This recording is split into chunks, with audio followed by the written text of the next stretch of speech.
Saudações, pessoal! Hoje vamos falar da substância fundamental amorfa, as suas principais características, onde ela é encontrada, de que ela é constituída e qual a sua função. Mas antes, é preciso falar da subdivisão da matriz extracelular do tecido conjuntivo propriamente dito, a qual está da seguinte maneira. Encontramos nelas fibras, substância fundamental amorfa e líquido tissular. Mas, como dito anteriormente, vamos nos deter apenas à substância fundamental amorfa. Ela é uma mistura complexa, altamente hidratada, incolor e viscosa. Ela pode atuar tanto como lubrificante, como barreira à penetração de micro-organismos invasores. Sendo assim, ela que preenche os espaços entre as células e fibras do tecido conjuntivo, compostos de glicosaminoglicanos, ou também conhecidas pela sigla GAG, proteoglicanos e glicoproteínas multiadesivas. Calma, não precisa se preocupar, vamos explicar cada um deles mais adiante. A substância fundamental tem esse nome por ser um material transparente e amorfo que tem as propriedades de um gel semifluido altamente hidratado de moléculas aniônicas. Esse fluido tecidual encontra-se associado à substância fundamental, formando com isso um meio para a passagem das moléculas através dos tecidos conjuntivos e para intercâmbio de metabólitos com o sistema circulatório. A substância fundamental, como mostra a figura marcada com a letra GS, é semifluida, através do qual o líquido tecidual perfunde é invisível, pois, por ser transparente, não reage a determinados corantes. No cordão umbilical, encontramos muita substância fundamental amorfa, contendo glicosaminoglicanos, proteoglicanos e, sobretudo, ácido hialurônico. O ácido hialurônico é o glicosaminoglicano predominante no tecido conjuntivo propriamente dito. Todos os glicosaminoglicanos, com exceção do ácido hialurônico, repetindo, com exceção do ácido hialurônico, são sulfatados e, assim, possuem predominantemente cargas negativas. A substância fundamental consiste numa mistura de longas cadeias de polissacarídeos não ramificadas, de 7 tipos diferentes, cada uma composta de unidades disacarídicas repetidas, como estamos vendo na imagem. Em cada disacarídeo é normalmente um ácido urônico e o outro é uma hexosamina, dando origem, assim, ao glicosaminoglicano. Os outros diferentes tipos de polissacarídeos que são o condroitino 4-sulfato, condroitino 6-sulfato, dermatansulfato, heparansulfato, heparina e keratansulfato, estes diferem do ácido hialurônico pelo fato de que eles são ligados covalentemente a uma variedade de moléculas proteicas para formar os proteoglicanos. A condroitina sulfato contribui para a resistência à tensão na cartilagem, tendões, ligamentos e paredes da aorta. Como na imagem seguinte vemos a figura histológica de um tendão, onde encontramos tecido conjuntivo, que é caracterizado pela presença de células de diversos tipos na matriz, material este sintetizado por algumas delas.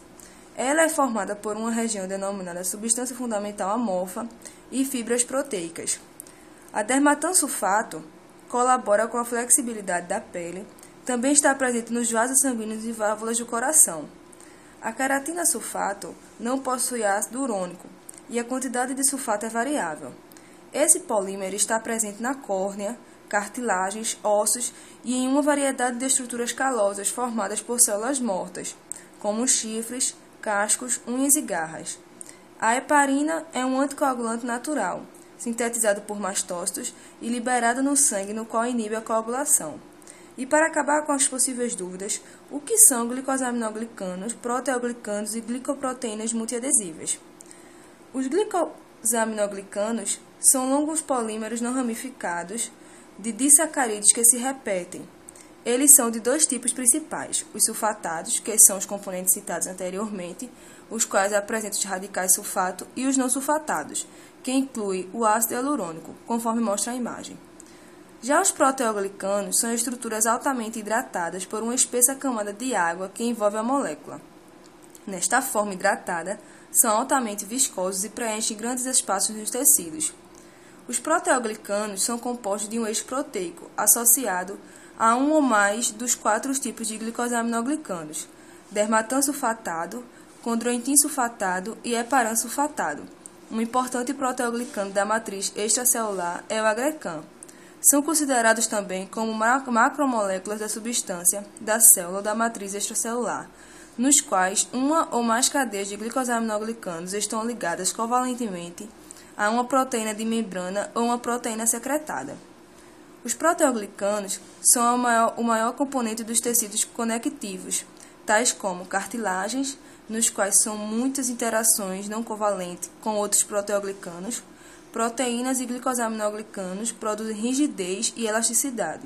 Já na figura seguinte, vemos as glicoproteínas, que são moléculas de proteínas globulares, as quais se associam covalentemente.